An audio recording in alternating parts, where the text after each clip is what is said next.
Hello and welcome back to another video. Today we've got another Chelsea news video with stories of the likes of a new Wonderkid from Turkey that Chelsea are interested in, the amount of money that Roman Abramovich has reportedly allowed Lampard to spend this January transfer window, Chelsea's French defensive midfielder looks set to move to Italy permanently, and yet again Fikayo Tomori. Another club are interested in Fikayo Tomori. Okay, without further ado, let's get into it. Okay, so starting off, we've got the Turkish Wonderkid Ali Akman, and Chelsea have been linked along with Arsenal, according to the Daily Mail. Ali Akman is a striker. He's 18 years old and scored 9 goals in his 16 appearances for Bursaspor this season over in Turkey.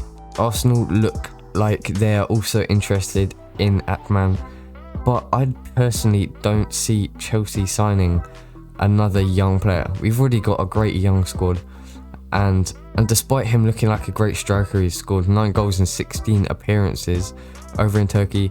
Turkey is a bit of a, personally, it's quite an easy league. I don't think he's playing for the best team over in Turkey. I know there's Besiktas among others, but I personally think that Chelsea already have their own Ali Akman, with Jude Soonsop-Bell signing a brand new contract with Chelsea, keeping him at the club for the future.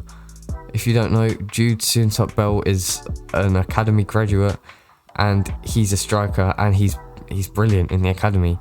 He's amazing. He's tall, he's rapid, he's strong, he can shoot really well, and it's great to see that Chelsea have noticed that we need to keep hold of him, and he's pinned a new contract, keeping him at the club for the future. He was actually one of the lucky academy players to be called up into the first team for the Morecambe game. He trained with them and trained in their bubble, but didn't actually make the final squad. He wasn't even on the bench. There was some news surrounding the Chelsea academy, and it looked like there had been 20 cases, probably risen by now, 20 cases of positive COVID tests over in Cobham at the academy. Hopefully that means that the first team haven't got it, and it means that our games can be resuming as soon as possible.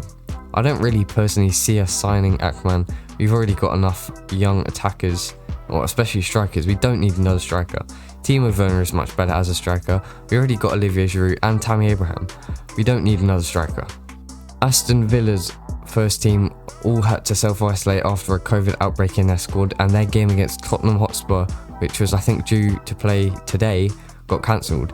And Fulham's next game, or Spurs' next game, is Fulham, and they are going, or the match got rescheduled, and they're playing on Wednesday.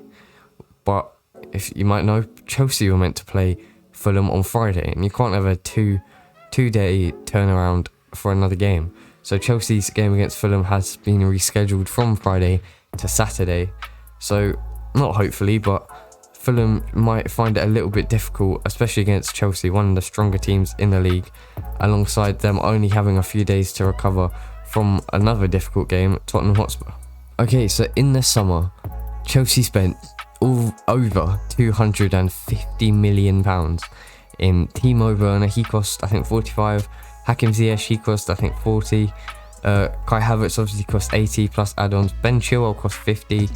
Edouard Mendy cost 22. And added up, that's 250 million. But if you take away the amount that we gained in the last few years, we've only spent a net amount of roughly £40 million, with Eden Hazard leaving for Real Madrid for 150 million, and Alvaro Morata being sold to Atletico Madrid for £60 million, which adds up to 210 combined. So we've actually only really spent £40 million, and Abramovich, that's nothing to him, that's pennies to him. So the Guardian are reporting that Lampard will have another £150 million at his disposal in the January transfer window due to UEFA's relaxation on financial fair play rules. And yeah, like I said, Abramovich is one of the richest men on the planet, and especially after the transfer ban, he could save up his money, and he's looking to spend big. He already spent big, 250 million. If we get another 150 million to spend this January, it could be big. So look out for the videos surrounding Chelsea, especially if there's £150 million at Lampard's disposal. With that amount of money, Chelsea could now afford the likes of Jadon Sancho. I think they were holding out for 120 million and Man United didn't want to play that. Chelsea could try and sign Sancho this January, or even Erling Haaland. Chelsea were interested in Haaland and were looking even to wrap it up in January, as early as this January. So comment down below what other big players that are realistic that could join Chelsea with £150 million in the bank. Okay, so Temi Bakayoko has been a major flop at Chelsea, and his agent has told Radio Marte that a permanent move to Napoli is going to be the player's priority in the summer. He joined from Monaco for about £40 million after he looked like a great just defensive holding midfielder. He's great at like defending, breaking up the play. He could pass well and could even score. I remember he scored against Man City in the quarterfinals. I can't really remember, in the Champions League quite a few years ago now, when they had the likes of Kylian Mbappe, Bernardo Silva, and then their whole squad got picked apart by Man City, Chelsea, PSG, and Chelsea settled for Temi Bakayoko. Like I said, he's been a major flop. He's been terrible. He's gone on loan back to Monaco, I think, for a season. He went on loan to AC Milan last season, and I don't think he did badly, but AC Milan decided not to sign him permanently. And this season he's gone on loan to Napoli, and I think he's performing well. Napoli are title contenders alongside AC Milan and Juventus. He's happy where he is apparently, and Napoli might be interested in signing him permanently this summer from Chelsea. If the player wants it and he's performing well, I would expect Napoli to sign him permanently. Okay, so it seems like I'm reporting on Fikayo Mori pretty much every day, but as he's such a good young centre-back, loads of clubs are interested in loaning him out. Chelsea and AC Milan are both interested in Strasbourg's young centre-back Mohamed Simakan. He's very young, he's a great centre-back, he's French, could fit in with the French back line, and AC Milan are one of the teams interested. AC Milan have understood that they're not as powerful in the transfer market as Chelsea, so if they can't land their preferred target in Simakan, they could look to loan Fikayo Mori from Chelsea after a season without much game time. AC Milan are doing wonders out in Italy.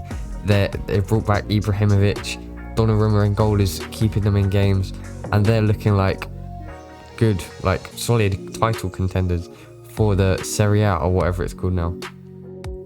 And if we can sign Simakan, maybe keep him for the rest of the season, and then maybe try and loan out Tomori to AC Milan. Leeds are interested, Newcastle interested, Rennes are interested. It's not going to be difficult to find a team that would want to have Tomori on loan. It's going to be up to the player in the end. I think he wants to get a loan move. He wants some first team experience, as he is 23 now. He's no longer a young future prospect. I can't really see him leaving England. I think Leeds will probably be the destination, as Marcelo Bielsa would. He doesn't speak English though, so maybe not. Comment down below who you think Fikayo Tomori should go to. Chelsea will probably don't mind, as long as they put in the contract that he can't play against Chelsea when that team comes up against Chelsea.